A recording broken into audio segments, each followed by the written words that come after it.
You have a very good team, Jairaj. All your ISA team is very good. Yeah, they are great to work with. Yeah, and they have a very good app also. Nice app they have.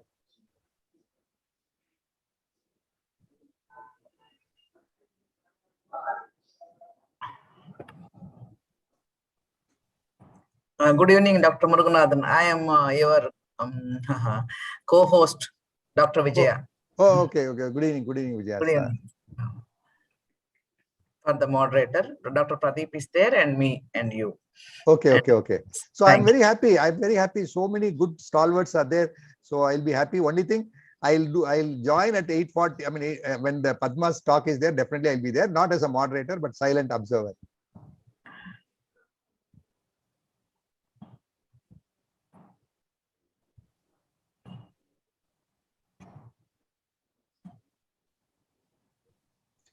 Padma, today also I spoke about elderly hypertension. I mentioned your point. So you're muted. You are muted, sir. You're muted, sir. Yeah. Today I had a morning webinar, hypertension in elderly. That time also I mentioned your point that when you treat hypertension the elderly, it may not treat the cognition problems. If at all you'll have to treat, you must treat in the middle age. Otherwise, it's no use. I think we should start with the introduction. Introduction. Yeah, I think project introduction of those who are there. We will introduce once the President and Secretary of IMA comes. Right. So can I start, Dr. Jared? Yeah, fine. Yeah. Good evening, everyone, and we thank from Indian Stroke Association and Indian Medical Association all the participants to attend this webinar, and in which there are the two important things. There will be a release of the IMA stroke sheet and stroke fact sheet, and there will be 3 speakers. So I'm going to introduce the dignitaries on the webinar. So there is the President of IMA who will join very soon, Dr. So are you sharing the slides, Rita? So Dr. J.A. Welcome, Shankar Mahadevan, for the last.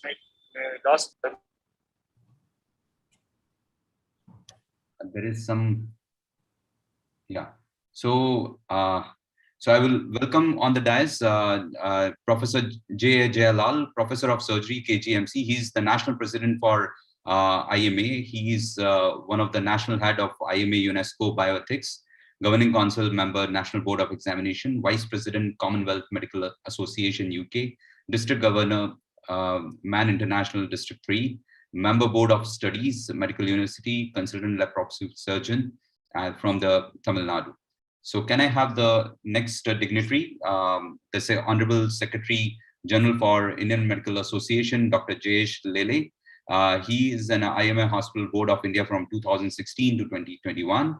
President IMA Maharashtra State from 2015 to 16. He has received the IMA Professor Sridhar Sharma Oration Award for the year 2017 and 18 and recognition of services rendered to IMA HQ.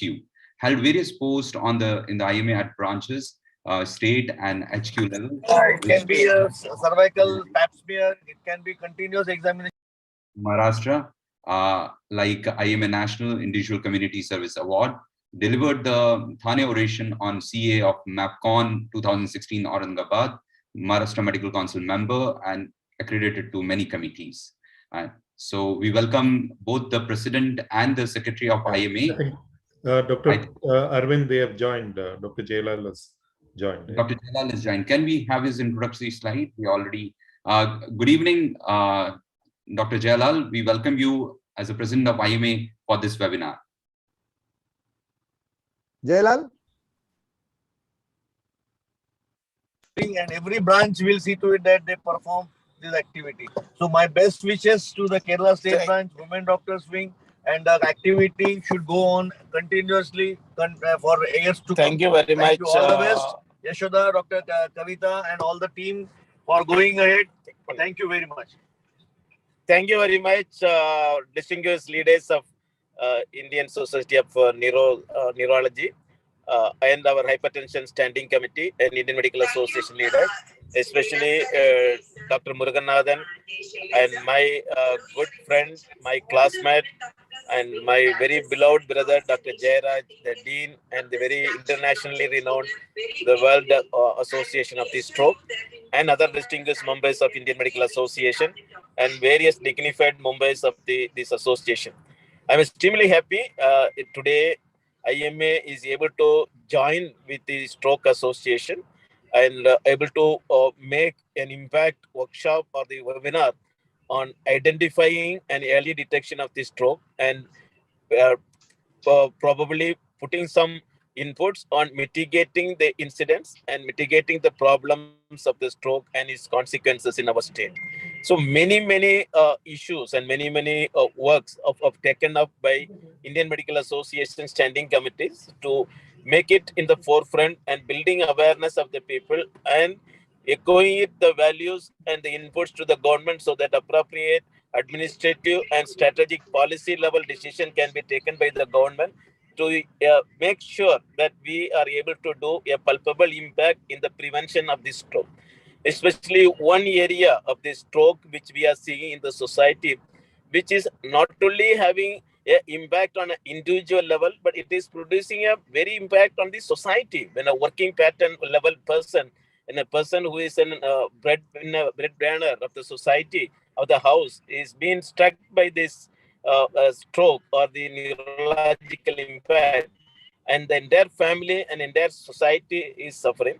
And many times it comes like a catastrophe which is falling down from the heaven, because most of the people are not able to identify the early warning signs and the early times of the early detection of these things are not possible by including the doctors. We have seen many including the specialist doctors of they will only understanding they have the history of his hypertension, or they have the provocative factors only after they were struck down by this stroke. So to create an awareness of early identification of the red flag signs, like preventable aspects like the whether it's a lipid abnormality or the hypertension and other associated disorders, or when the patient is able to getting the stroke in evolution, at that time identifying fast, recognizing it, and appropriately implementing the treatment part of this. So all this are important components of this, because now the science has advanced to the maximum level.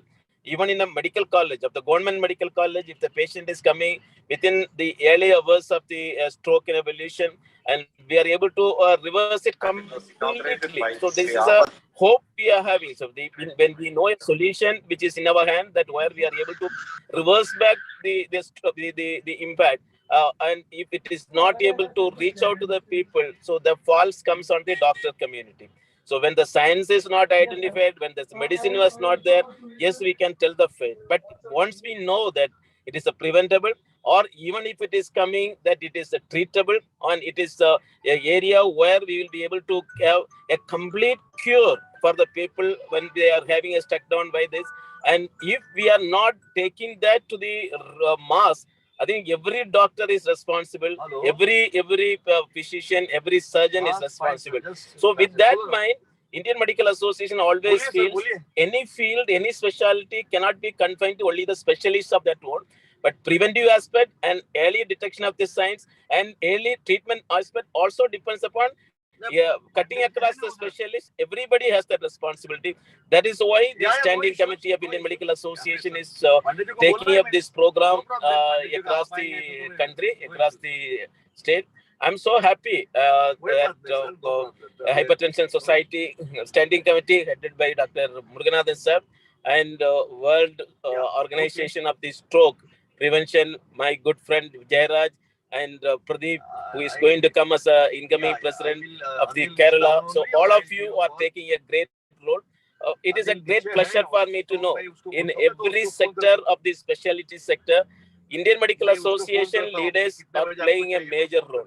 So I'm extremely delighted, extremely happy that Dr. Jairaj is able to spare his time and help Indian Medical Association to carry on this project. So we are fully participating in it with all the interest and all the participation. I wish and hope all the best for this program. I'm sure continuously you will be able to help us to mitigate this problem. Please, at the end of the program, send us a consensus note. Before you conclude your speech, we are having a position statement. We want you to release it officially. That we showed to you that you can officially say that we are releasing the position statement by the stroke prevention committee. So can we show that? Can we show the madam? Can you show that position statement? And also one more thing, Jailal, Dr. Padma Srivatsa, who is there, she is the professor of All India Institute of Medical Science, and she is also our IMA Hypertension Standing Committee member. Padma and Jairaj are our proud members of the IMA Hypertension Standing Committee. I have interacted with Madam Padma. First day you met, so I thought I'll introduce. And Arvind Sharma is the secretary. Arvind Sharma, secretary of ISA. So say hello to both of them. Dr. Pradeep Kumar is also coming. Pradeep from is going to join. And Dr. Vijaya, you can say hello to Dr. Vijaya, Dr. Arvind Sharma, and Padma Srivatsa. So they'll be happy to see you. Sorry, because we just landed in Bombay. We are going to the Nasik for the. That is why we have both of us, myself and secretary, is also in the same car. We are on the way to Nasik. So that is why we are. Professor Jailal, can we have a few words?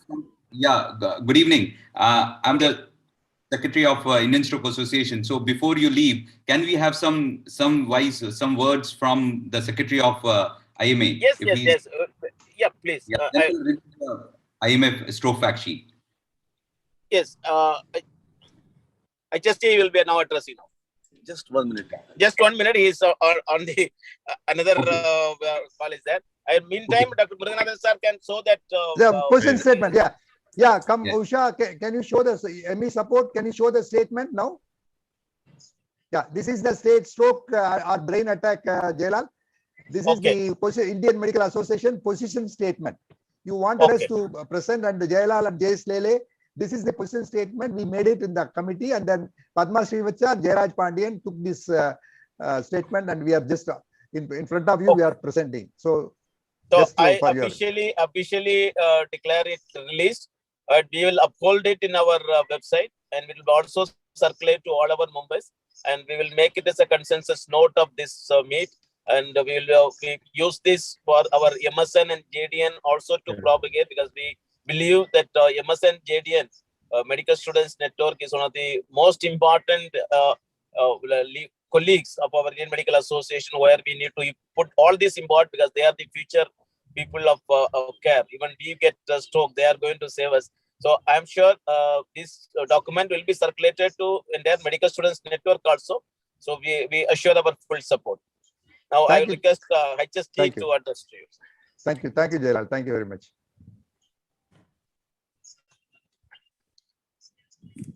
Yeah, thank you, Dr. Muruganathan. I'm very happy to see the position statement which you just released it, and it is very important. And proper this kind of a statement goes to show that how much work we are doing. Number one, number two, the proper guidelines are circulated to all the students, right from the MSN and JDN, as our NP mentioned. But then other doctors to treat, especially for the family physicians. Since I'm a family physician, I talk that early diagnosis of stroke, early admission, and shifting to the particular kind of stroke, because many times they just say that, oh, I'm just having weakness, but they don't understand that this is a stroke and needs hospitalization, proper follow-up, maybe thromboembolization or removal or whatever that particular golden hour of first 6 to 8 hours is needed, and then the treatment is given if the recovery is very, very good.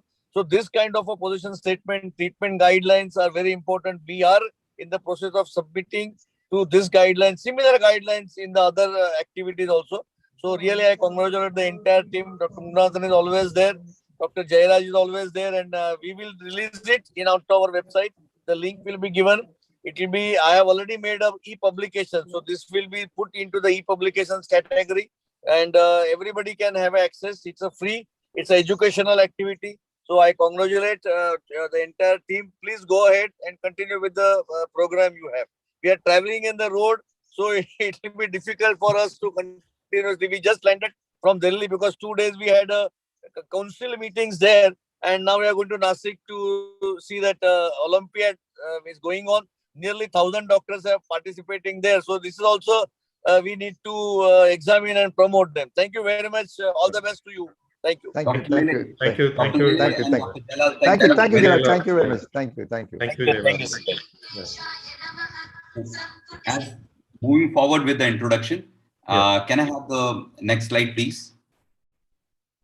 So we'll finish the introduction in the beginning, and then I will hand over the, Dr. Jairaj.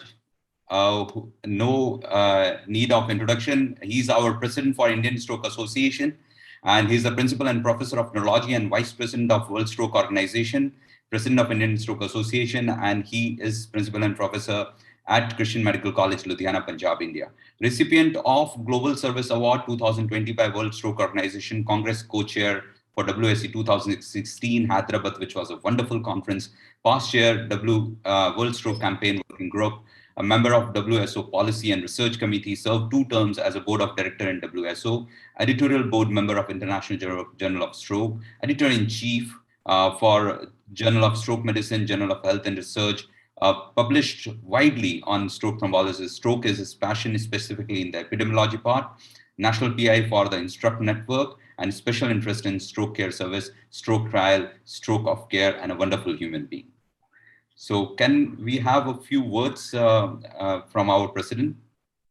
Yeah, thank you, Arvind. And it's a great to see that 2 big organizations coming together. And we have been thinking about this. Jointly we should have a program, and it is so appropriate when Dr. Jailal is my classmate, and both of us leading a big organization, and we have done something together. And also the fact sheet when Dr. Padma and me with Dr. Muruganathan, when we did, it was about a few months ago we had submitted, but it is so appropriate that we are able to release during the World Stroke Day. And as mentioned by the President IMA and Secretary IMA, that we will definitely work together and create more awareness about the early identification of stroke patients, and creating a referral network for all the members of IMA wherever they are, so that stroke care improves in our country. Thank you. Thank you, Professor Jairaj. Can we have the next slide, please? And we will. So next is our master of the ceremony, the moderator, Dr. A. Muruganathan, who we know that he is in the standing committee of hypertension, and he's the chair for SISTI AG Hospital, immediate past governor for American College of Physicians Indian chapter, Dean Indian College of Physicians 2016 to 17, president for Hypertension Society of India 2015 to 16, president of Association of Physicians of India in 2013 to 14, president IMA Tamil Nadu from 2000 to 2003, dean IMA CGP 2006 to 2007, Rotary past district governor 3202, chairman for the SISTI AG Hospital at Tamil Nadu, India. We welcome you, Dr. Muruganathan, for a few words.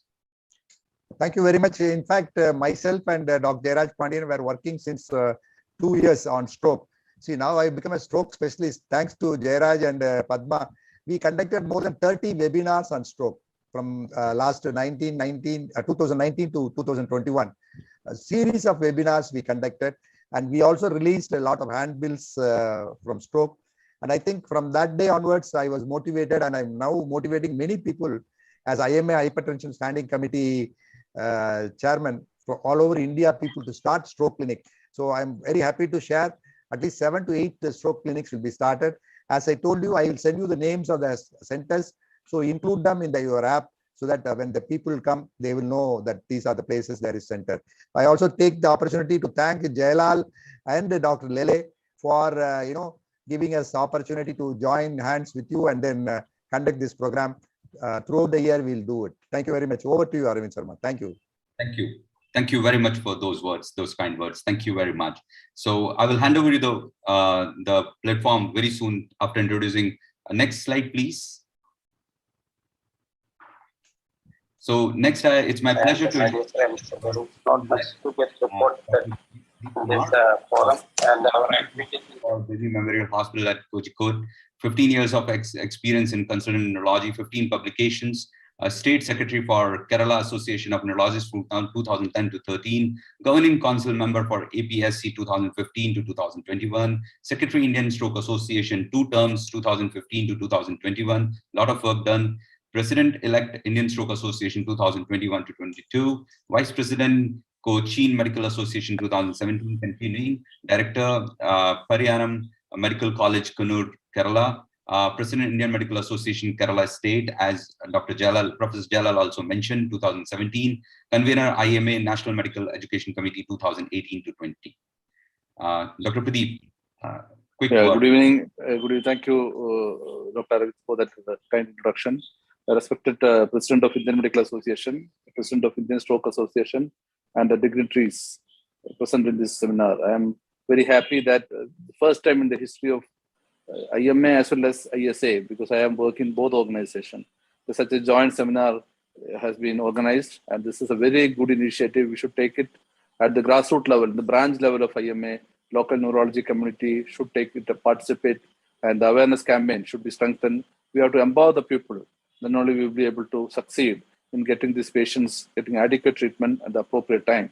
Just as the World Stroke Organization has put forth, the minutes can save the life. So many a times the ignorance of the public, which is a very important factor. So I'm sure that the joint venture of IMA will be able to take it forward, not only at the public awareness as well as the professional awareness campaign, but to the policy makers as well. I wish all the very first seminar, and thank you. Jai Hind. Thank you, Dr. Pradeep, for those words. Next slide, please. So, Dr. P. Vijaya is the Executive Committee member for Indian Stroke Association. She is the Chief Neurologist and Director for the Lalita Hospital, Guntur. First stroke unit in Andhra Pradesh. We know about it and about the thrombolysis also, faculty for DNB. Member of Educational Committee and Teaching Faculty for 10th World Stroke Congress, World Stroke Organization. Honored. Dr. Vijaya in 2010 received Best IMA President Par Excellent Award from AP State IMA and the Guntur IMA activities. Very active in IMA, received National President Appreciation Award, received several scientific papers in different journals, peer-reviewed, principal investigator for the Instruct trial, and special interest. We know she is the World Stroke Day coordinator for this year. Welcome, Dr. Vijaya. Next slide, please. Yeah, so now we have our past president, Dr. for Indian Stroke Association, Dr. M.V. Padma Srivastav. She is the professor and head for Department of Neurology, AIIMS, New Delhi. And she is in special interest in stroke, multiple sclerosis, conferred Padam Shri by Government of India in year 2016, which we are very proud of. She is the national coordinator for SITS New, SITS SIRS, Southeast Asia registries, and had initiated in charge of thrombolysis program in AIIMS, and wonderful network system which she has developed in Himachal Pradesh. She had over 200 publications. It is very less to mention. And she has a specific interest in the restorative therapies such as stem cell in stroke, cerebral palsy, post-stroke epilepsy, stroke in young, functional imaging in stroke. She's on board for the National Stroke Surveillance Program, Nodal Officer for Stroke Program for Government of India, Himachal Pradesh, Rajasthan, UP, Telangana, AP, Andhra Pradesh, stroke mentors.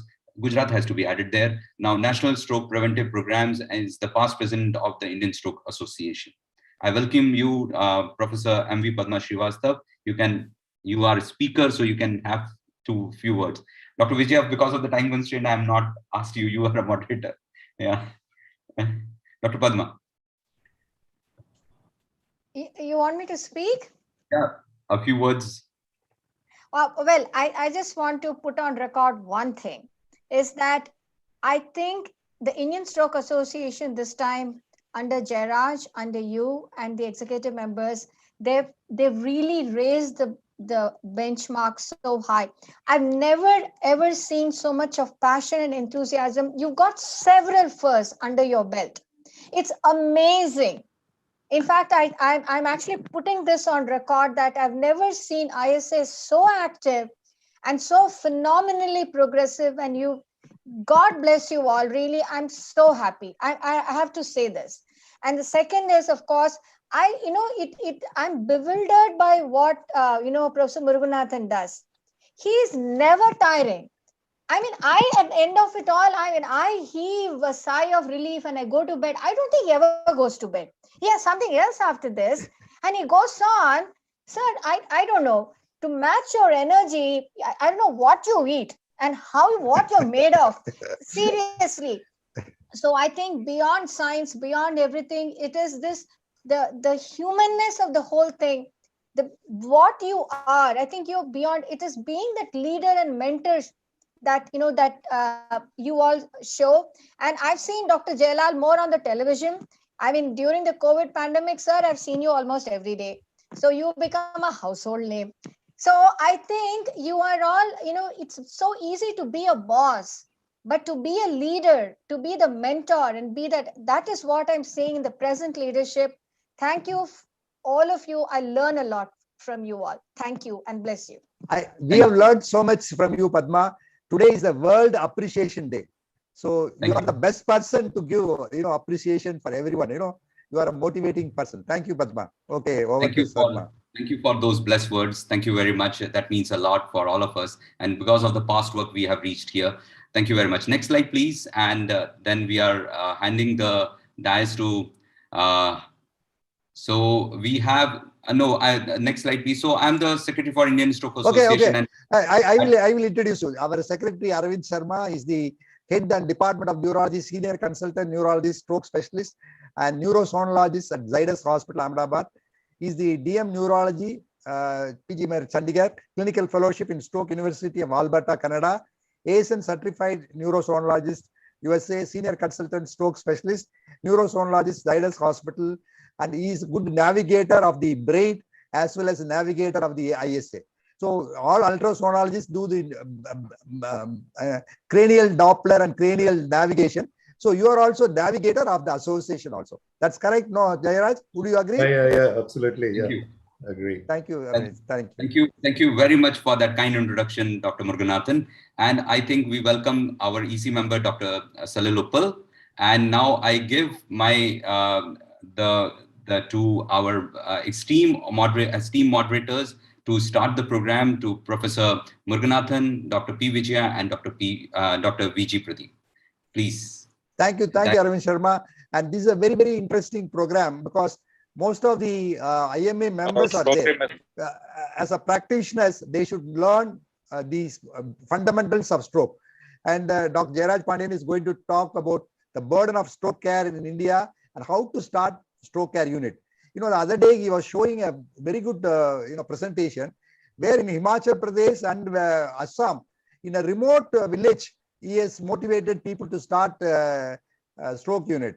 For which he said, the only physicians who are trained and the nurses who are trained can do this thrombolysis under the supervision of the neurologist. This is a very good program. I think all over India we should do. I think Jailal must help to get the legal clearance for physicians to start the stroke unit because there are only nearly 3,000 neurologists in the country and everybody neurologists cannot be there. So you should empower the physicians and train. So Jairaj Pandian, Arvind Sharma and Padma and all, they can supervise, monitor, do teleconsultation, but physically presenting at the small villages is not possible. I think Jailal and Lele should get the permission from the government saying that they empower the physicians to do thrombolysis so that time is brain. So we cannot wait the neurologist to come and do the program. So that is why the importance of stroke care unit all over India. And Jairaj motivation is very good. So I think by the end of 2022, we'll have at least 200 stroke units run by physicians. Over to you, Jairaj.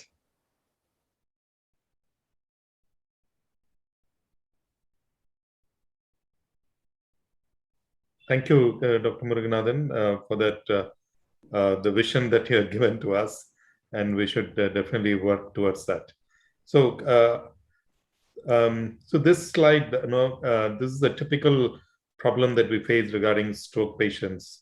This is one of my old patients, 42-year-old lady who came with left side weakness after 24 hours, had a very severe ischemic stroke, and she survived, but she was totally dependent, and her daughter was 18 years old, became the caregiver, and she had to discontinue studies. And later on, 5 years later, I saw them together again, and she was doing some part-time studies and still taking care of the mother. So this is the burden of stroke that we have, the disability and impact on the family.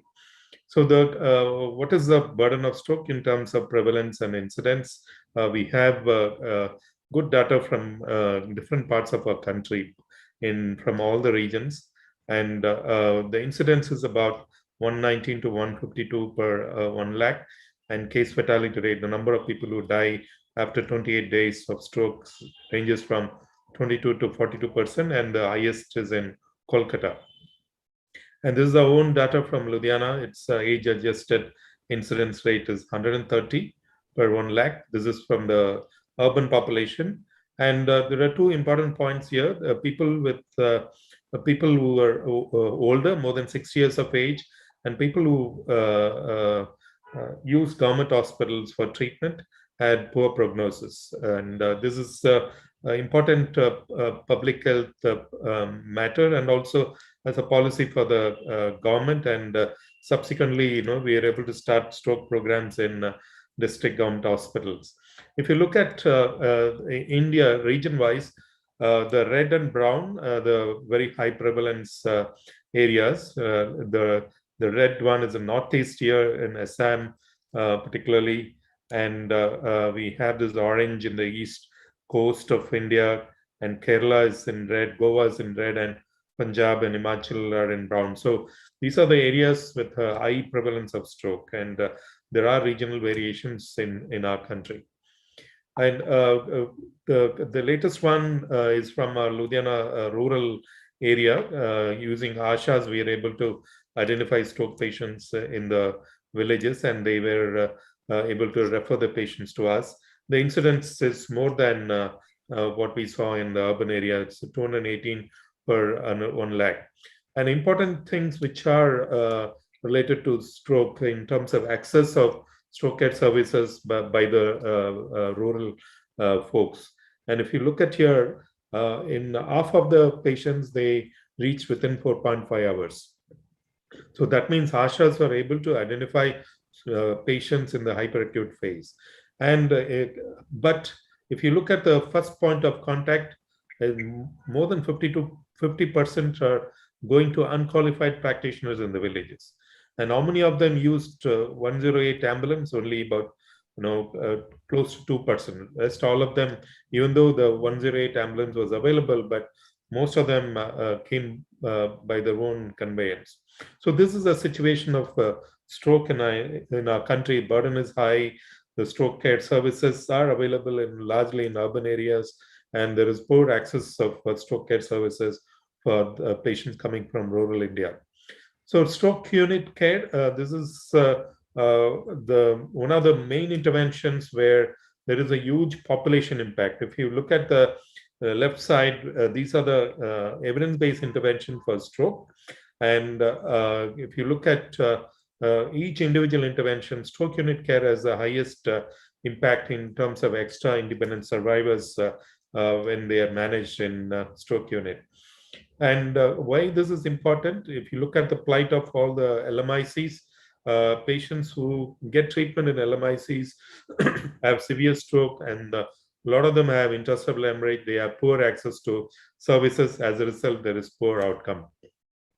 So what is stroke unit? So coming to the main part is what is a stroke unit? And it is defined as an area within a hospital where stroke patients can be managed by a coordinated multidisciplinary team specializing in stroke management.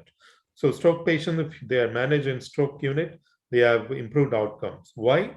Because there is a focused care of these patients by an expert group who are interested in doing something to the patients.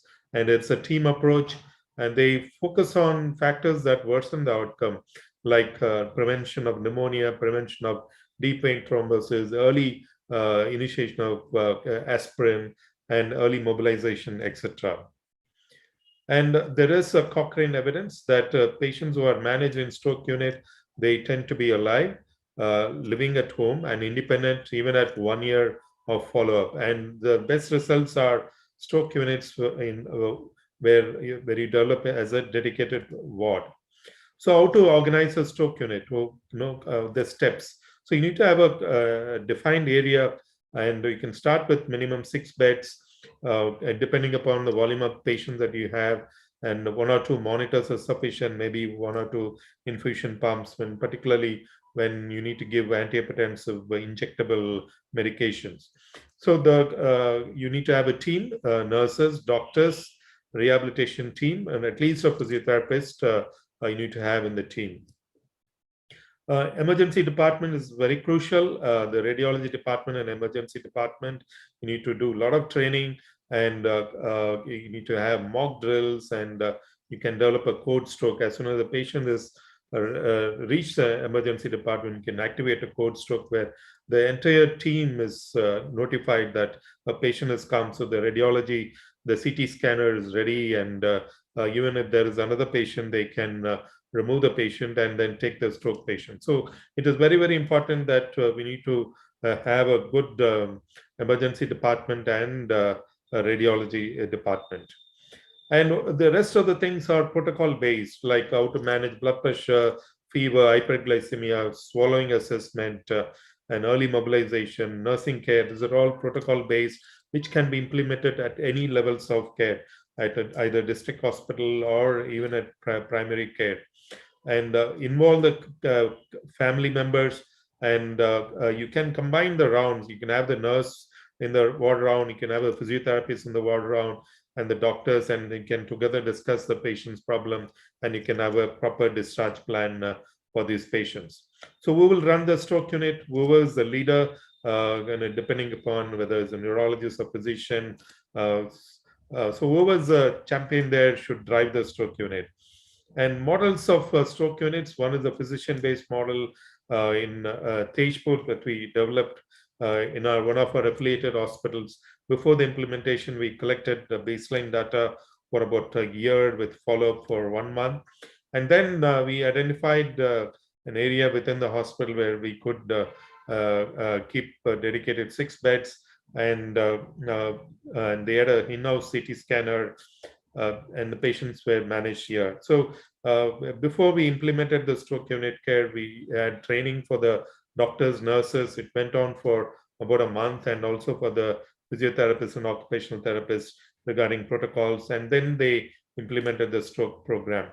And what we found, there was a definite reduction in the complications rate significantly in the post-stroke unit, and also all the key performance indicators like swallowing assessment, mobility assessment, involvement of multidisciplinary team, initiation of secondary prevention drugs, and even prescription of these drugs at the time of discharge improved markedly as compared to the pre-stroke unit care.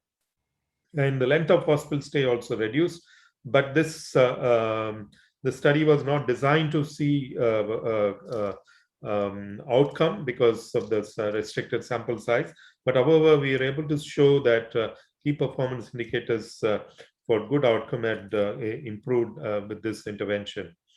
And Dr. Padma had initiated this program, hub and spoke model, with 2 medical college hospitals in Himachal, and all the spokes were district hospitals. They were all run by orthopedicians and surgeons, etc. And they had a stroke unit, and they were able to deliver thrombolysis successfully through WhatsApp telestroke. And they have a mobile app now, and I think they have thrombolized more than close to 200 or 300, if I'm correct. And similar models have been implemented in Punjab state, where we had a training. Dr. Padma and Dr. Dheeraj, they were there together at that time. And then we adopted, Dr. Dheeraj and me, we adopted district hospitals and medical college hospitals. And then we went there and did the training, mock drills. And this is again physician-based, and IV thrombolysis, the TPA is available free of cost and integrated with 108 ambulance service. And because of COVID, there has been a disruption. We are trying to revive the program. So coming to the important evidence-based intervention in the stroke unit, blood glucose management, blood pressure management, DVT prevention, temperature management, nutrition. Dr. Padma will talk about thrombolysis and endovascular therapy. So there is a protocol called FES, that is fever, sugar, and swallow. And this can be done by the nurses, and you can have a protocol, and they can monitor this. And this has shown a greater impact in terms of outcome, almost equivalent to the effect of thrombolysis. So the simple swallowing screen is available, which can be done by the nurses. And this is the trial which proved that the number needed to treat is about 6.4. It's almost close to IVTPA. Medical complications, you need to prevent pneumonia. That is one of the important complications. And simple thing is to do a swallow assessment before you feed them. And other preventive measures like chest physiotherapy, positioning them, and a lot of breathing exercises, etc. And avoid putting catheters, and that is another way of preventing UTIs. And then you need to give unfractionated heparin or low molecular weight heparin to prevent DVT. Secondary prevention, antiplatelet therapy. You can start them on aspirin within 48 hours of ischemic stroke, and aspirin and clopidogrel, you can load them with clopidogrel in minor strokes, and TIA who present within 48 hours. Statins, particularly as an early secondary prevention strategy, 80 milligram, but Indian patients tolerate only about 10 to 20 milligram. And anticoagulation in patients with cardioembolic stroke and atrial fibrillation, and the control of other risk factors are important. And early rehabilitation is very, very crucial, and involve the caregivers while you're medically treating these patients. So in summary, stroke unit care is very, very essential.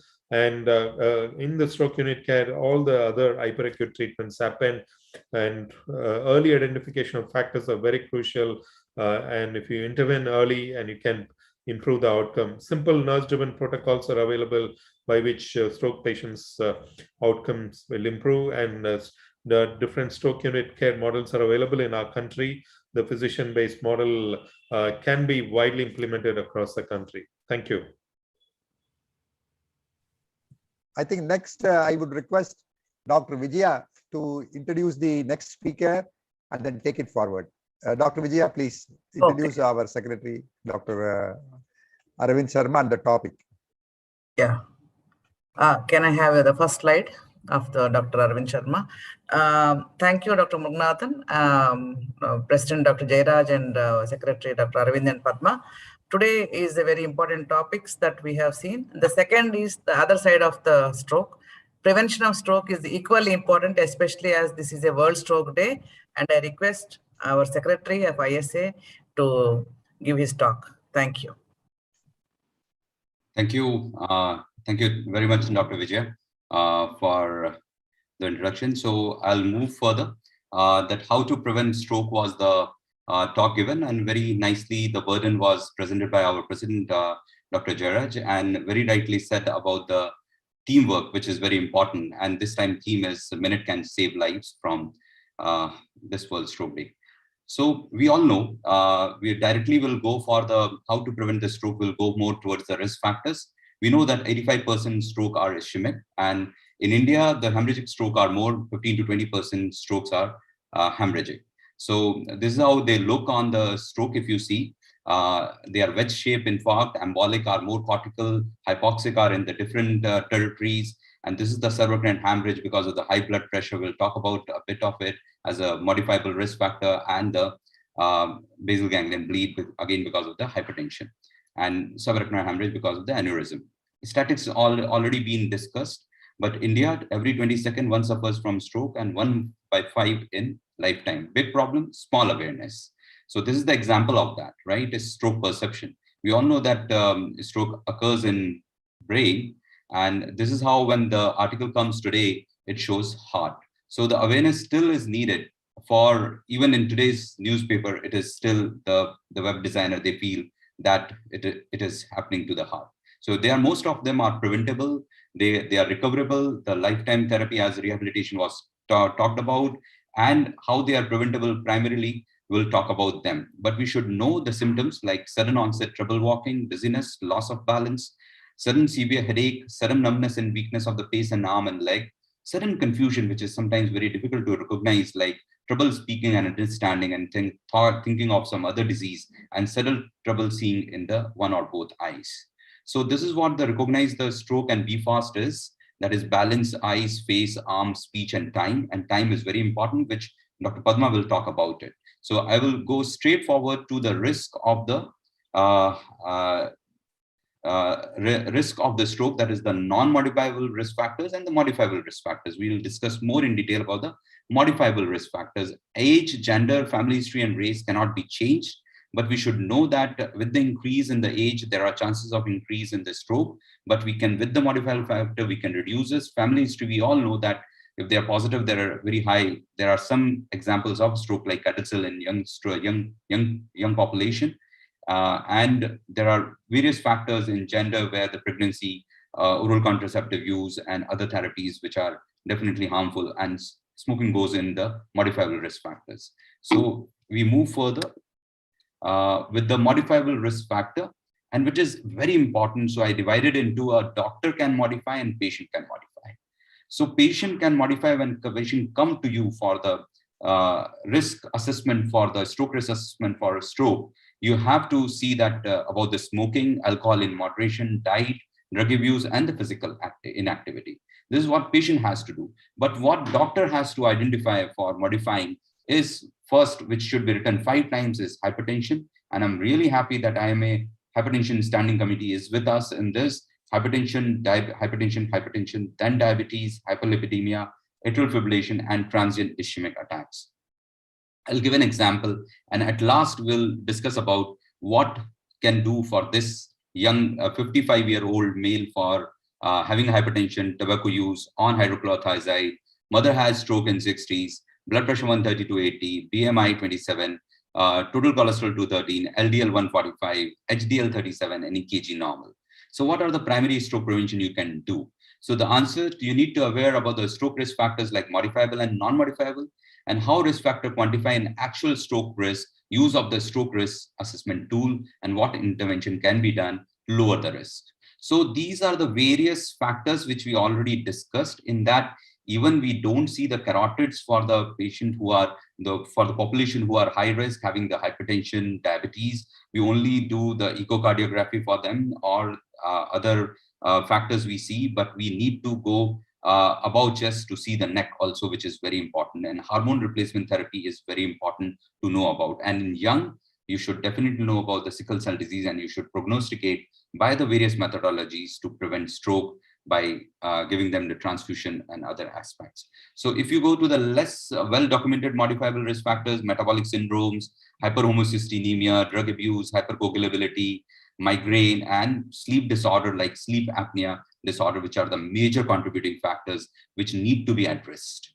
So if you see the non-modifiable risk with age, it increased double the stroke rate every 10 years after the age of 55. And this is what the stroke risk assessment is: high risk, caution, and the low risk. Blood pressure greater than 140/90, cholesterol more than 240, diabetes, yes, I still smoke. That is the, once you stop smoking, your risk significantly goes down. I have a irregular heartbeat, I'm overweight, I'm not having any activity, not doing any activity, I have a stroke in family. So you calculate those. And one of the reversible factor I want to mention, the TIA, that is very important. If you see that more than 1/3 of the transient ischemic attack goes to have stroke, and first, their risk is highest in the first week, that is 17%. So for TIA, transient ischemic attack, we will use the term take immediate action. Act like a plumber, see all the vascular risk factors. You do a echocardiography or you do a EKG to see the irregular heartbeat. You do the carotid vertebral Doppler to see the risk.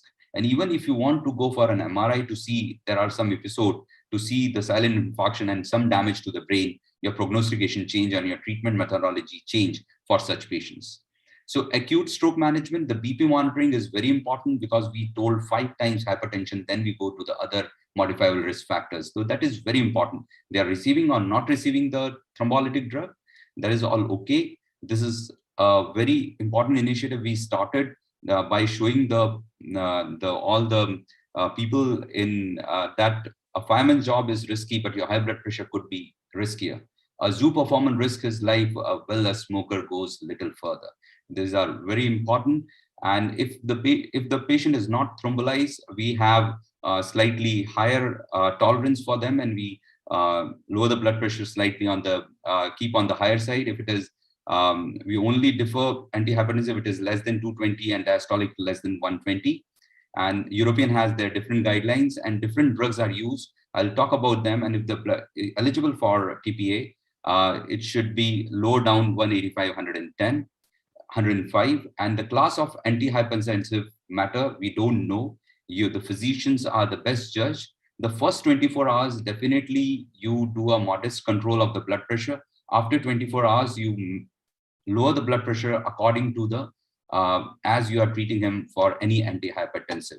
But ideal acute antihypertensive drug is rapid onset of action, titrable drug, desired blood, do not increase the ICP, autoregulatory curve. So these are the various antihypertensive, diuretics, calcium channel blocker, ACE inhibitor, and ARBs. But I want to mention that literature had a conflicting results and data. Acutely treating blood pressure aggressively at the level of 185, 110, those who are eligible, and not eligible for the TPA, then it is greater than 220, you treat those patients. Target is 10 to 15% of reduction. Exception like MI, ARF, aortic dissection, pulmonary edema, and hypertensive encephalopathy. Newer trials favoring gentle blood pressure in a non-TPA group where you're not giving the clot buster drug. Target not known, some data says 10 to 15%. 24 hours neurologically stable, can restart this home antihypertensive medication and depend on the individual response. No specific choice for antihypertensive, only one mentioned that ACE inhibitors in the patient who are taking TPA, they can have angioedema, which you should know of. So our case, male, 55, hypertension, tobacco, risk assessment, 7% of the 10-year risk of stroke by modifying premium stroke risk score, 23% for 10-year risk of cardiovascular event. And so intervention, diet, exercise, tobacco cessation, better blood pressure control, LDL less than 100. Consider carotid and vertebral examination for this patient if you are doing the other examination also for the vascular risk factor. So I will call it more of a vascular risk factor for such patient. So what are I will conclude my talk by saying the stroke prevention guidelines: know your blood pressure, have it checked at least annually if you are not having the high blood pressure. If it is elevated, work with your doctor to control it. And it is therapeutic lifestyle changes or whatever it is, you have to go to the doctor to know your blood pressure. Find out if you have a AF, a type of irregular heartbeat. If you have it, work with your doctor to manage it. If you smoke, stop it, because you are creating a danger to other people also. That is one of the things you should do. If you drink, so do in moderation. That is the guidelines according to the JNC. And know your cholesterol number. If it is high, work with your doctor to control it. If you're diabetic, follow your doctor recommendation, include exercise in daily routine, enjoy a low sodium and low fat diet. No salt diet should not be recommended. If you have a circulation problem, work with your doctor to improve your circulation. And if you have experienced stroke symptoms, call 108. Every minute counts. Thank you very much. Thank you, Dr. Arvind Sharma, for that wonderful talk. I think the next speaker, Dr. Padma, will be introduced by Dr. Pradeep. Pradeep, are you there? Yeah, Dr. Pradeep excused himself. I am there, doctor. Okay, Vijaya, please introduce Padma, and then our talk is nuts and bolts in the hyperacute treatment. Yeah, please. Sure. Thank you. Can I have the slide of Dr. Padma's CV? I think. Okay, it's okay. I mean, No, we've Padma, done. you It's don't all require any right. introduction. So we will start the talk, sir. I mean that. Okay, please. Save Okay. time. Yeah. Save Padma time. is Yeah. Okay. I'll share the is slide. all in all. Okay. The all in all. No, I'll just share that because you see, you know, we all, because I know your time is very precious. So I thought so I'm, thank you in the first place. Like, it's an honor to be here. And thank you both Indian Medical Association and the ISA for giving me this opportunity. It's connection to a much, much larger audience. And I'm really thankful for this. So I'm going to take you through a little journey about how to do the intravenous thrombolysis. And I'm going to really restrict myself to IVT because I think that's of relevance and it's a low-hanging fruit that the physician should take up. So we'll leave the mechanical thrombectomy for a while now. So the burden, I'm not getting into it. We know all these things. And, you know, just to drive home that point, when you go to public awareness, you just say that there are 10, 15 Boeings crashing every day. So that's a kind of a burden of strokes every day. And also the time is brain part of it, that every minute counts, and which is the theme of this year's World Stroke Day. And this is a picture which is very, very commonly put, and all of us here who are dealing with stroke know it by heart, is that every minute you have this millions and billions and trillions of neurons and synapses which are lost forever. And whenever you're looking at an outcome and you're looking at a paralysis, you're looking at a deficit, you're looking at a mortality, and that's just not that. The brain is aging, and we never even test out specifically cognition, behavior, and as well as what's happened to the high mental functions. So don't come into a walk-ins into the stroke clinic. And that's what happens if there is a major stroke. The brain has aged 36 years. So the outcome is real terrible. And this is one of those things when wherever you still need to be cautious and take a consent, though there is no consent needed for intravenous thrombolysis. It's sort of a visual impact that, look, you treat 4 patients and you're going to prevent death and 1 major disability. Sort of, it's an impactful thing for the educated people to give consent and go ahead with thrombolysis. The protocol, again, this is the nuts and bolts of it, that when a person with a stroke has come into the emergency and you are the physician dealing with it, you will know that there is a stroke. The workhorse remains a plain CT scan. We've had this amazing advances which have probably shifted the whole paradigm of how you approach an acute stroke to one of sort of a nihilism, that nothing much can be done, to one of hope and aggression, and irrespective of what time they come in, we can make a difference. That has been because of the huge differences, the advances in neuroimaging, because whether it is CT based or MR based, in a just call a stroke imaging protocol, whether it is a stroke, what type of stroke, if it is an ischemic stroke, what vessel is blocked, can we do something about it? What would happen if you thrombolyze? What's the chance of a bleed? What's the chance of a recurrence? What is the subtype? And what's the outcome? So entire gamut of information would be on your fingertips by these amazing advances. But then said that the workhorse is a plain CT scan. So therefore, you go through this rigmarole of a vital signs, but please remember that every minute counts. So we're doing a lot of this in parallel. And I believe that the only test that you really require is get the blood pressure, absolutely essential, do a point of care system, get the blood sugar. That's it. The rest of it, you're actually dealing with it every single second. So you'll be talking to the caregiver, get the relevant history about chronic liver disease, chronic kidney disease, what are the medications are being taken, and most important is when is the onset of stroke, have you observed it, and so on and so forth. So whether it's a witnessed stroke, it is an unwitnessed stroke, what is the time of onset, or you don't know the onset of it. So it's a very simple procedure of a blood pressure, of your, of course, after vitals, the blood pressure, the blood sugar, and get a plain CT scan and get going. And the regimen, we have 2 thrombolytic drugs available. In fact, the use of tenecteplase has really got skyrocketed during the pandemic because this is saving us 1 whole hour. You just push the, so you get 0.9 per kilogram body weight over 1 hour, 10% given as a bolus over a minute. The rest is we give a push through the 1 hour syringe, and then the tenecteplase is a bolus. And then the take home here is that Okay, you've given this glamorous drug, so you've thrombolized, and don't please vanish from the scene. What matters is that you would do. Now, this looks daunting. Like you're looking at an examination every 15 minutes, you're looking at a blood pressure. Not really so. You need a stroke nurse or a nurse who's actually dealing with, and that's where you have a stroke unit care. So you are not abandoning the patient after thrombolysis. You are aware of what may happen after thrombolysis, and if there are red flags like there is a blood pressure which shoots up or there's headache or vomiting, you are tuned to the fact that there may be bleed in the brain.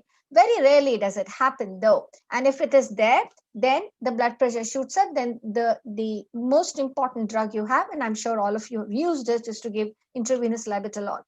Now, the characteristics of patients who can be treated with RTPA have been huge. And the list which came out in the year 1995 was more of who you should not be thrombolizing rather than who you should be thrombolizing.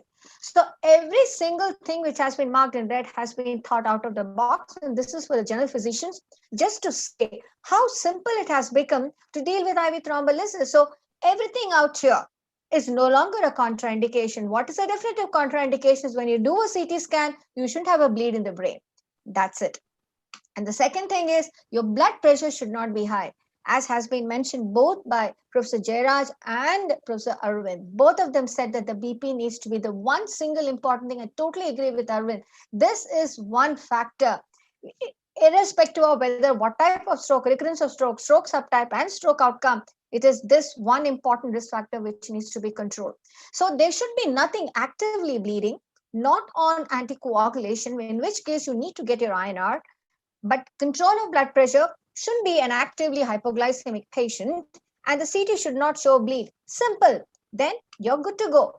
And it is true that the time factor has also shifted from 3 to 4.5 hours, but then the take home again here is for people to commit to your umbrella, your ambit of getting IV thrombolysis, not that the patient is out there in the emergency in 3 hours and you click your clock and say, oh, I still have 1.5 hours to thrombolyze him. So it's not for us, it's not for the medical personnel, it is just that the patients have been given more time to be able to reach out to you.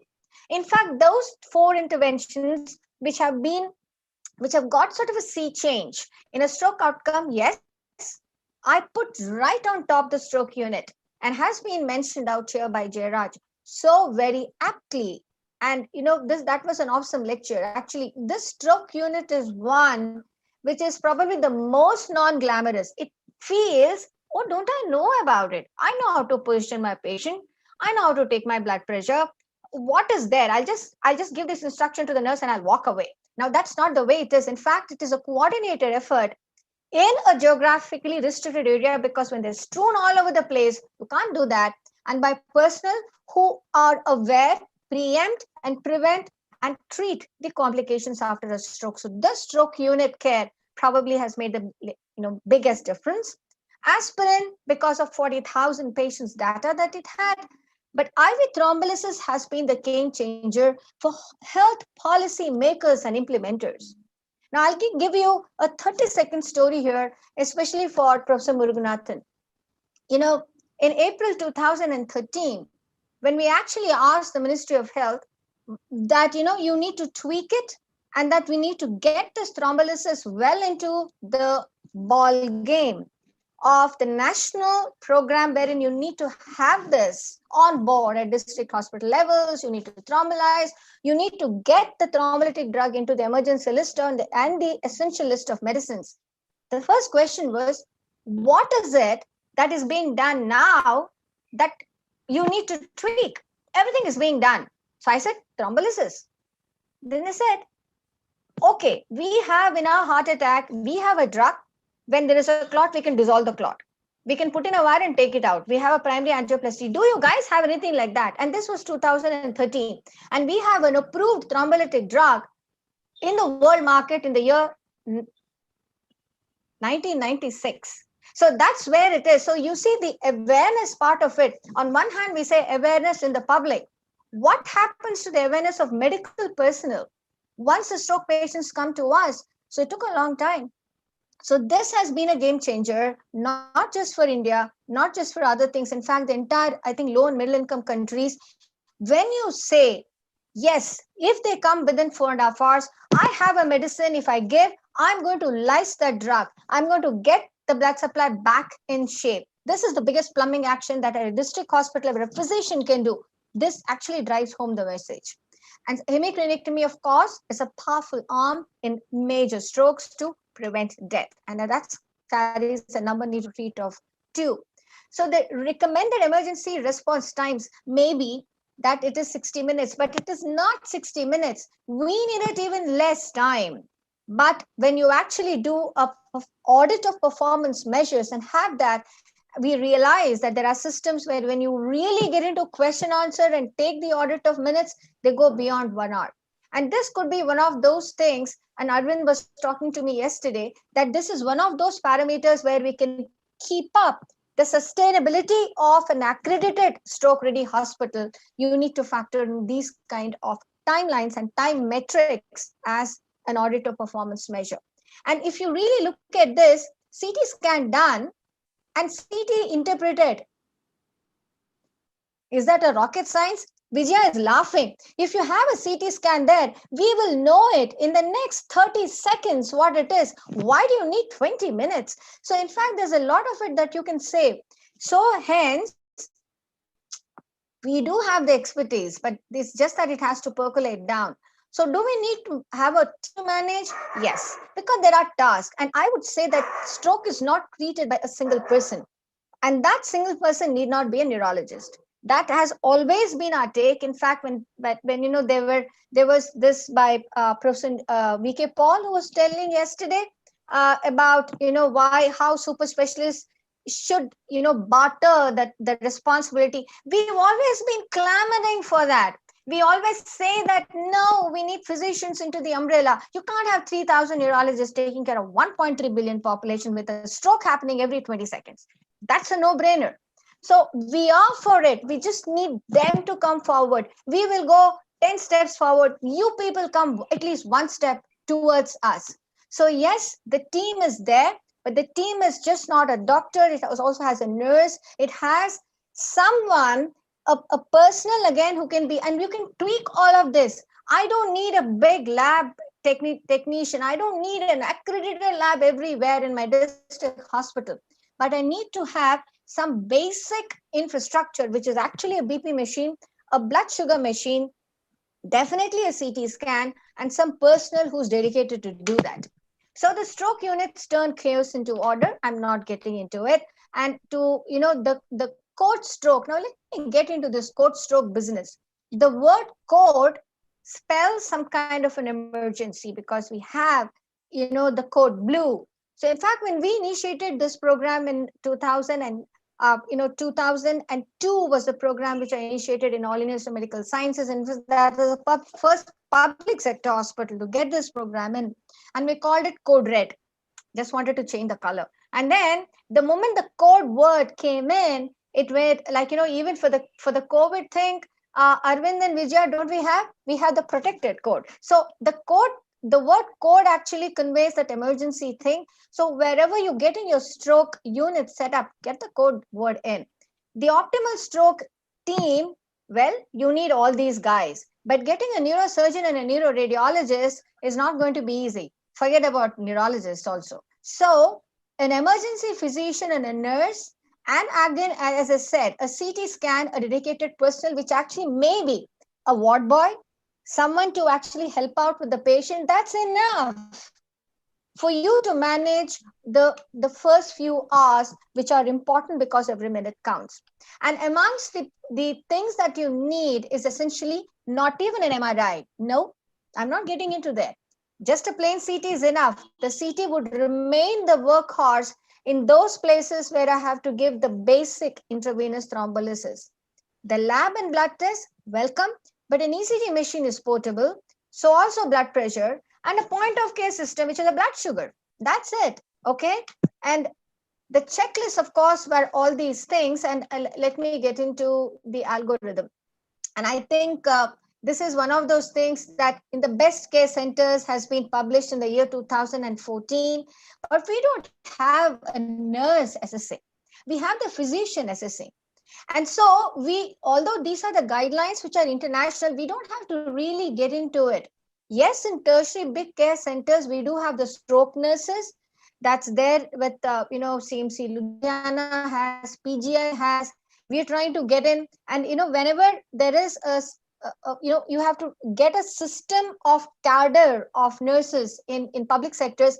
It's again a big task because there are several hurdles to go to. But you can do it very well in a private care centers. You can have the dedicated and trained stroke nurses who can do a lot of work. And the contraindications part of it, well, I'm getting into some nice questions here.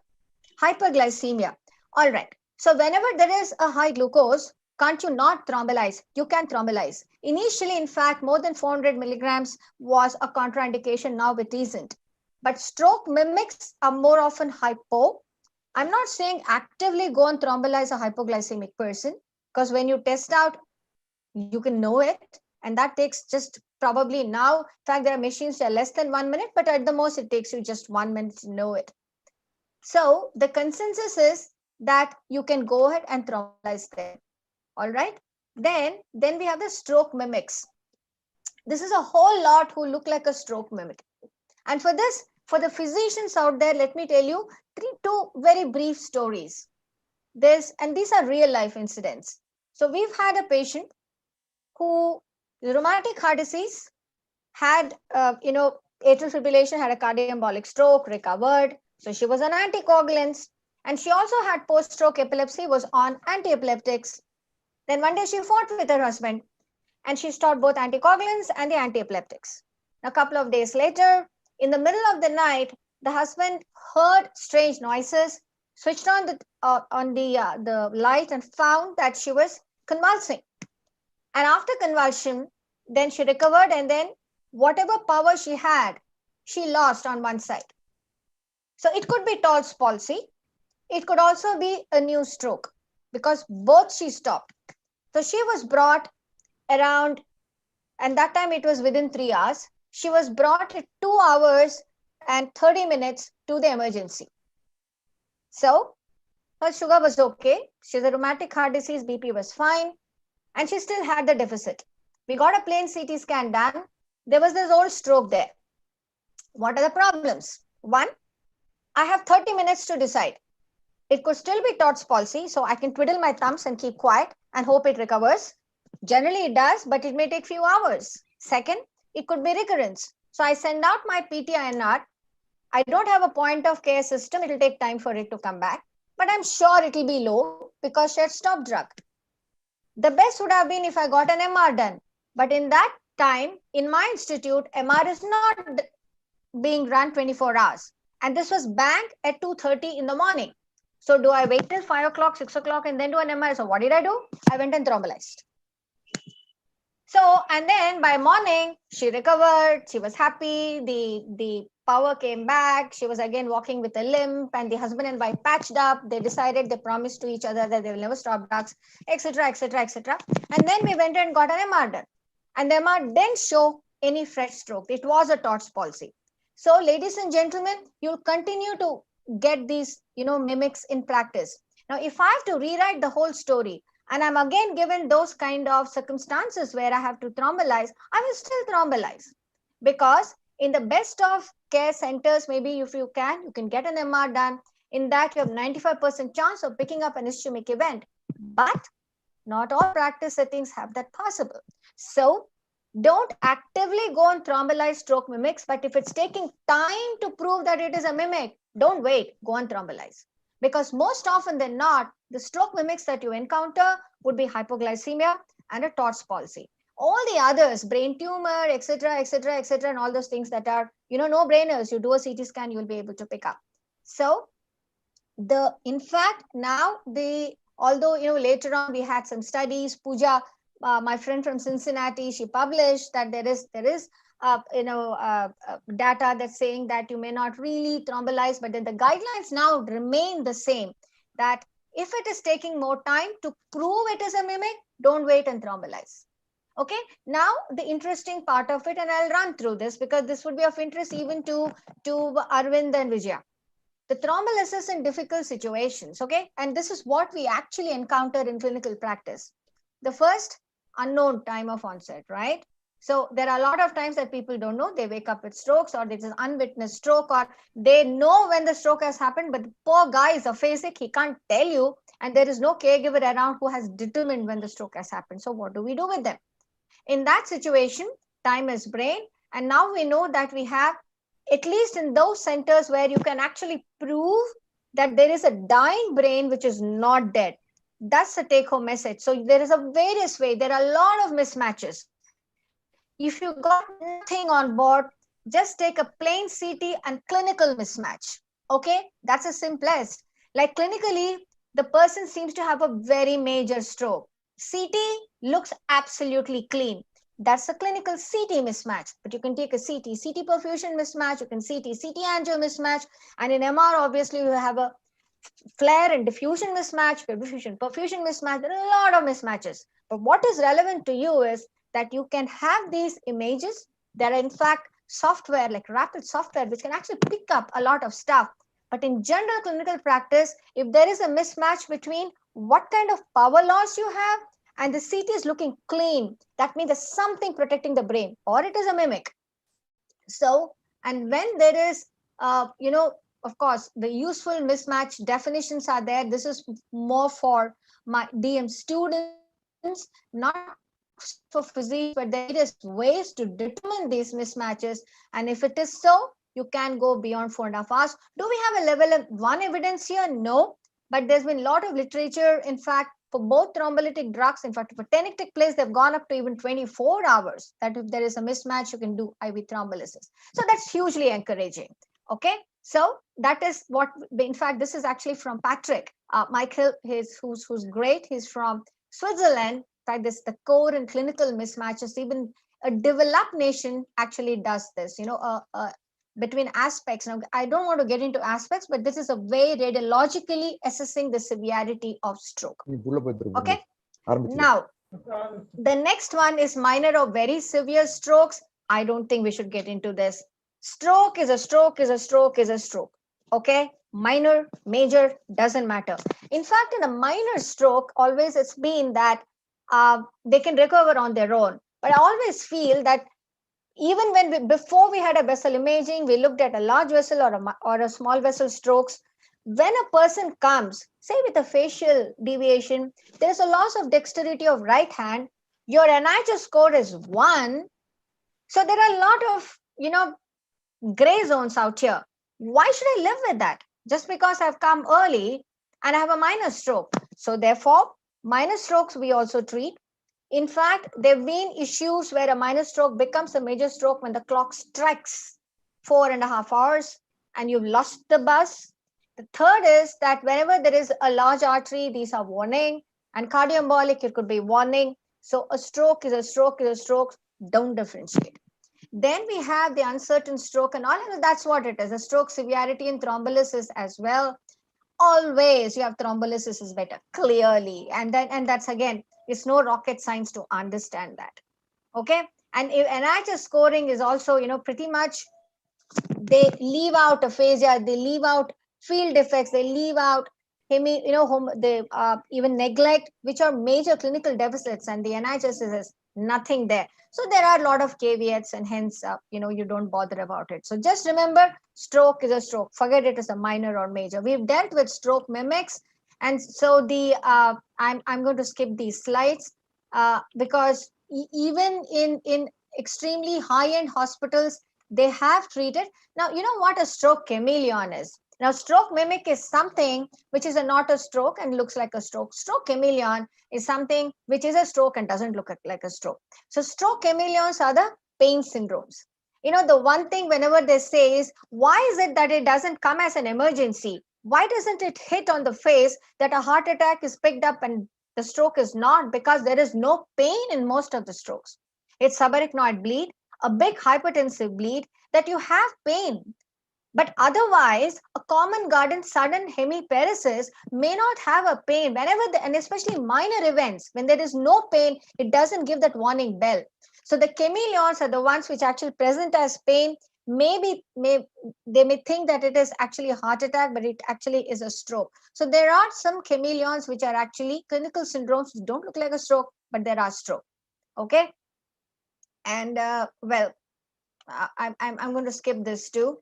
And then to again, the last part of this whole thing is that when you don't have big, amazing imaging facilities to distinguish it as a stroke mimic, go ahead and thrombolize. If still in doubt, thrombolize, because in a very, very minor stroke, the hemorrhage rate is extreme, it is negligible. Age has never been a, I don't understand this. The young and the old, a stroke is a stroke. So yes, I'm not talking about infants or neonates or a childhood stroke where the cause and the mechanism of stroke is different. But if you have a 12-year-old, a rheumatic heart disease has a stroke, go ahead. A 16-year-old, has a dissection, go ahead. So I think, and the old, there is no age bar. I think just now in the stroke club, I don't know, Jairaj also, I think thrombolized some 94. I don't know where all he's gone. So novagenarians getting thrombolized is a common phenomena. Age is just a number. Nothing. I don't believe in this. It is actually your baseline MRS and your baseline disability and your baseline comorbid situations like, advanced cancer and in bed with an MRS as 5. Then do you really? So you look at the person as such and never go by just numbers. Then so let me get into this. So as I said, pre-existing conditions, they are the ones which will dispatch. Children, adolescents, no way. I'm going ahead. Bleeding risk from, this is important because when they say that less than 6 weeks if there is a stroke and they've got again another stroke, it is okay if it is small, go ahead. Because one of the contraindications is said that if there is a previous stroke in the last 3 months, don't. So that has changed. Now, if it is a silent subacute ischemic stroke, if it is small, go ahead and thrombolize. And if there is a severe leukoariosis, can still thrombolize because you're really not getting into MRIs and counting the number of microbleeds. You can go ahead and thrombolize. History of SAH, where you have actually already clipped the aneurysm, you've treated the source, you can thrombolize. But history of hypertensive ICH is a relative contraindication. I'm very glad this term relative has come in. Because if there's an ICH some 6 years ago, we now know that we are putting them on antiplatelets. After the bleed resolves, some say 6 months, some say 1 year, because they can also have heart attacks. They can have this large vessel occlusions and stenosis. So they are there. Subdural hematoma, if spontaneous and minor, you don't. But if they are major trauma related and they've all resolved, you can. All right. So cerebral microbleeds, you never really count, but you've already proven that it is an amyloid angiopathy. That's a big red flag because they bleed hell of a lot. Now, active intracranial malignant tumors, don't. Metastasis with bleed, don't. And systemic malignancy, if there's no active and recent bleeding, you can go ahead and thrombolize. Aneurysms, well, this is very, very rare that you have. Okay, so they can be, less than 10 millimeters, or you have giant aneurysms and all those things. Less than 10 millimeters, asymptomatic, lying there, thrombolize. Everything else, please don't. In fact, I won't even discuss with anybody. I will just not get into thrombolysis. And in other things like cavernomas, arterial venous malformations, I don't think you should get into that. And especially when you're the beginners, and especially in physicians level, I don't think you should get into this. If there is anything like this coming up, please at least handhold. You need handholding from a neurologist. Bleeding risk from antithrombotics, any of these antiplatelets is fine. But when you have combination, and when ticagrelol is on board, prasugrel we are not using. Only, some cases the neurointerventional team does it. It's a relative contraindication. Rest as such, the NOACs, we have our own system. We are not getting this thrombin time, anti-10A, etc. We don't have it. So we, in general, when we have a NOAC, all these bans, edoxaban is not available in India. Apixaban is, rivaroxaban is used everywhere. Whenever there is a ban, do your INR. It's not sine qua non. It's one of those jugaad systems we have in India. And when you have a Gatran, then you get an APTT. simple thing, when these are there, or you definitely know that these have been given, beyond 48 hours, you go ahead and thrombolyze, otherwise be careful. Platelet count, less platelet count has been a relative contraindication. In fact, this has been it had become forefront in the COVID patients who had strokes, and in them, a lot of them had thrombocytopenia and we really couldn't thrombolyze, didn't get into it. Okay.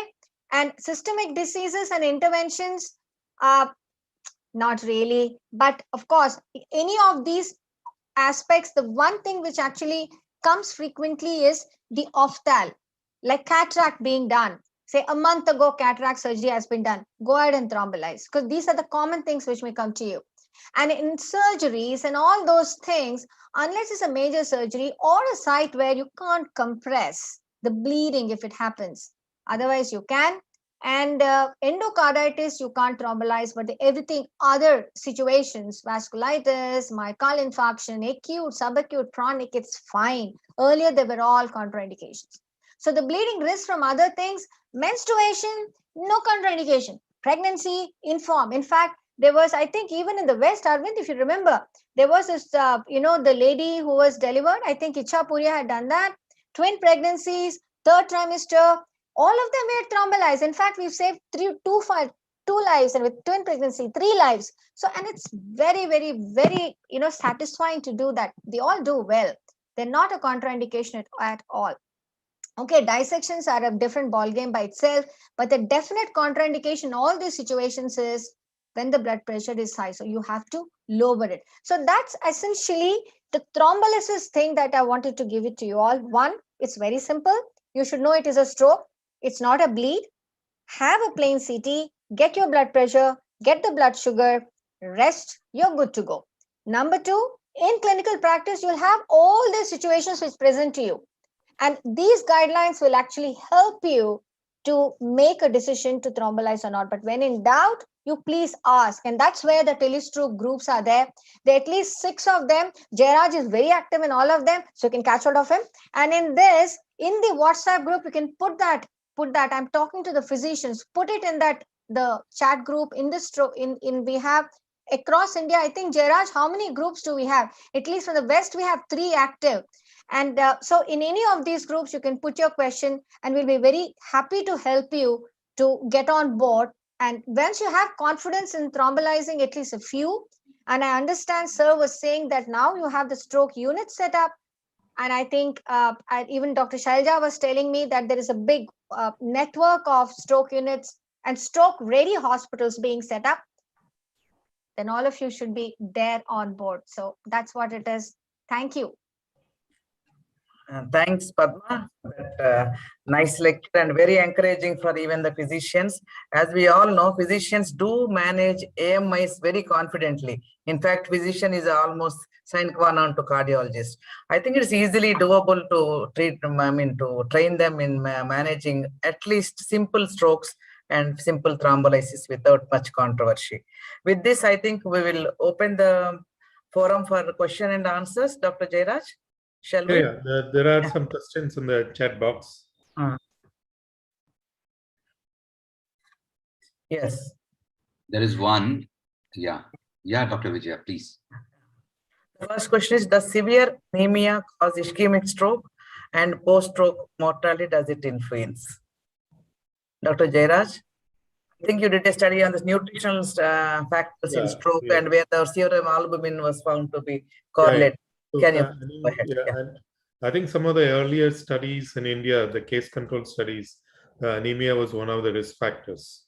And there was one multi-center study, all of us did 7 centers, and undernutrition and anemia were associated with poor outcome.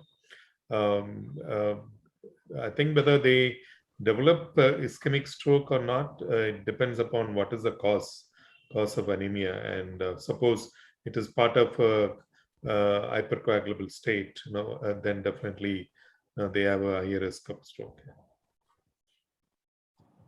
Do you think anemia is more often associated with CVT? Anything like that? Yeah, I think there is a regional distribution here. In CVT, again, one of the risk factors is anemia. particularly from the regions of Tamil Nadu and maybe Andhra also. I think postpartum period where they try to not to give water to the women. So that leads to dehydration, and then already their hemoglobin is low. So we don't know, there could be some relationship. So there is one more question for Padma. We often get query from patients relative that after what time and after thrombolysis patient will improve. What should we be telling them? Yes. So that's a lovely question. In fact, there was some, data in the initial part when we started thrombolizing from Professor Kaul's group from, Nizam Institute in Hyderabad. And they found that almost 20-25% improve in the next 48 hours. In fact, the early improvement is the one which actually go on to very good recovery. But when we talk about recovery part, we always say that we assess the scales at the end of 3 months, but the minimum thing we assess at the end of a month. So it will not be like an MI where there is chest pain and you do something and the pain disappears. So this is a different ball game. Although you do expect recovery to happen early, but the assessment will be minimum after 1 month. So you should tell them that you're first out of danger and then you'll gradually improve. Okay. Thanks, Padma. We'll go to the next question. When to start oral anticoagulant in AF, non-valuelar patient with a massive MCA infarction? I think that's nice. That's nice. It's a good question.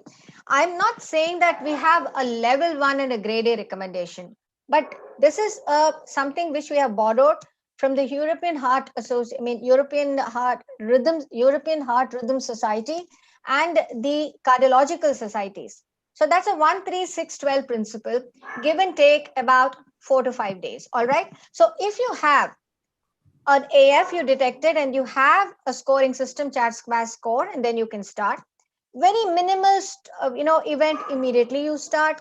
So this 12 is coming, like 12 plus or minus 2 days is like a 2-week system, is when you have a massive stroke, then you're giving at least 2 weeks time. And then you play it by the year, depending upon the risk of balancing risk.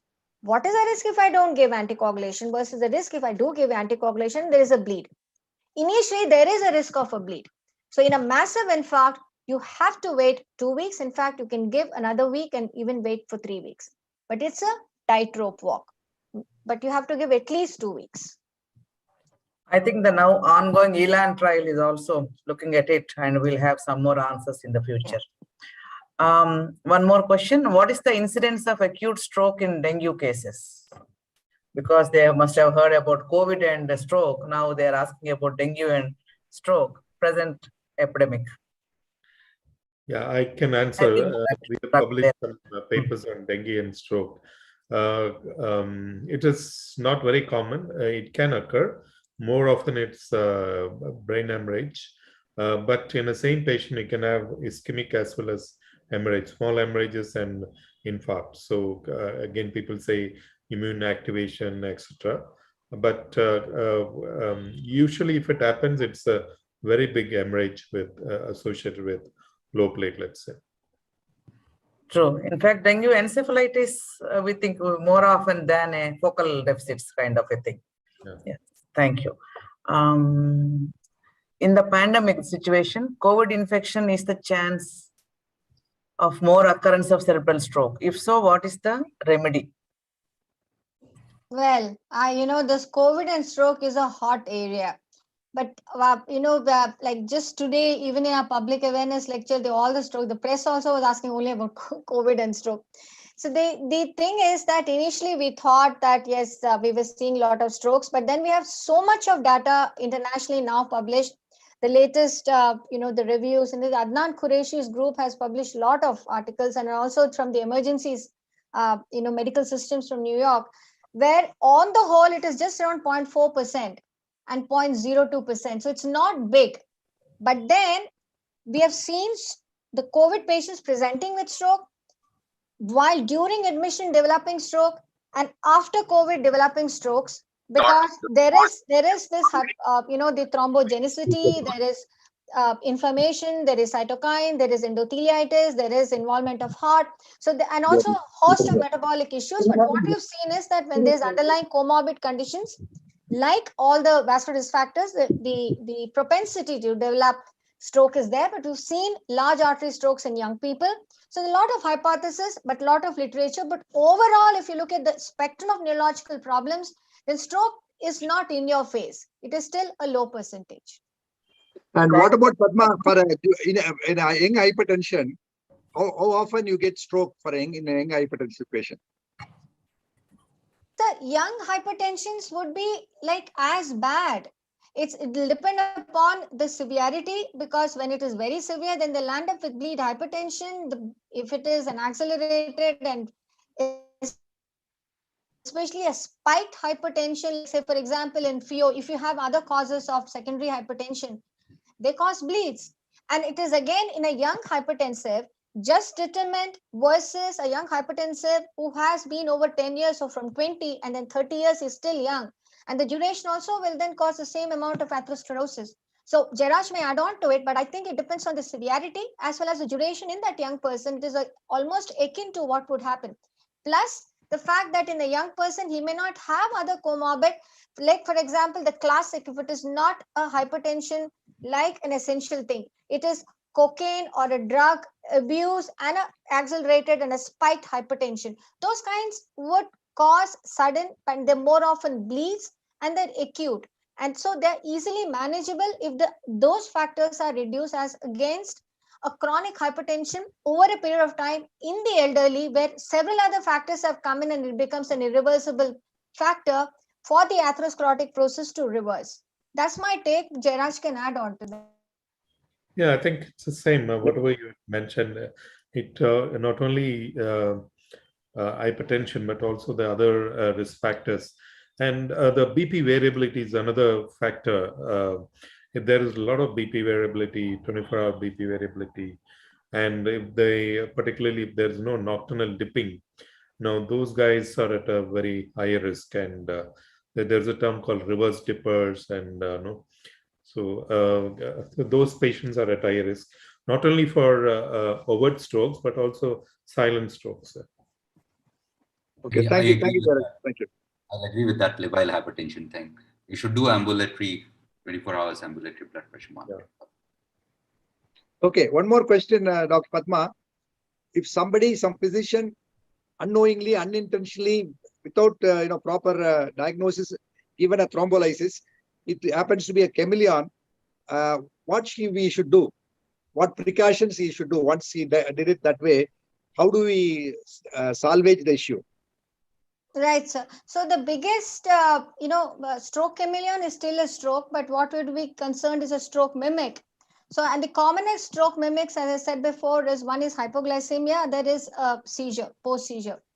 The rest would actually be very, very easy to pick up unless you're looking at a psychogenic stroke and stuff like that.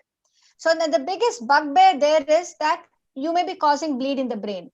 And overall, they found that bleeding risk is extremely minimalistic.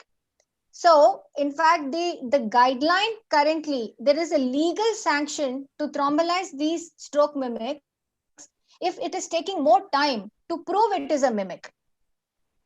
So it is not that you should actively thrombolyze. If you know it's hypoglycemia, don't thrombolyze. But if you do not know and it is taking more time, then you can thrombolyze because the bleeding risk is less. Since the only thing which may backfire there is that there could be bleed in the brain, but otherwise there is no other harm. And it is actually seen that there are a lot of mimics which may present as strokes in an emergency. In fact, that there's a lot of literature and publication on that. But again, I'm telling you the same thing. If it is taking more time, go ahead and thrombolyze. Don't bother about it much. Okay, thank you. That is the practical approach. Thanks. Thank you very much. I request Dr. Arvind to say, and can we conclude? Thank you to the esteemed moderators, Dr. Muruganathan, Dr. Vijaya, Dr. Pradeep. Thank you very much for moderating the session for us. And I thank all the esteemed speakers to have given a wonderful talk. and Professor Jairaj, Professor Padma, thank you very much, and our Indian Stroke Association Executive Member, Dr. Salil Uppal, to be here, and to the President and the Secretary for IMA, thanking them for giving us this opportunity. Arvind Sharma, before you conclude, I want this webinar recordings in the website. So you can give it to give the link. I can put it in our website also, so that people who have missed this website, I mean, you are recording all your talks, excellent talks, we can be given to other people also. Lalita ji, Gautam, we have the link to the YouTube also. We'll give you that also and full recording. It is live. It was live on YouTube when you were doing the presentation. It was live on the YouTube. So we'll give that link and the recording also, both. Yes, doctor. We'll do that. Yeah. Thank you so much. Thank you. And I want to reiterate, Padma, I was there throughout your talk as well as in the discussion. Okay. Thank you, sir. You made my day. Thank you. Thank you. Dr. Muruganathan is so infectious. I met him only for a few hours, but I'm impressed, right? So thank you very much, sir. Thank you very much. Thank you very much. Thank you very much. Thank you. Yeah. Like Jairaj too. Just say thank Okay, you. Jairaj, we'll keep in touch, Jairaj. Thank you, Jairaj. Thank you. Thank you. Yeah.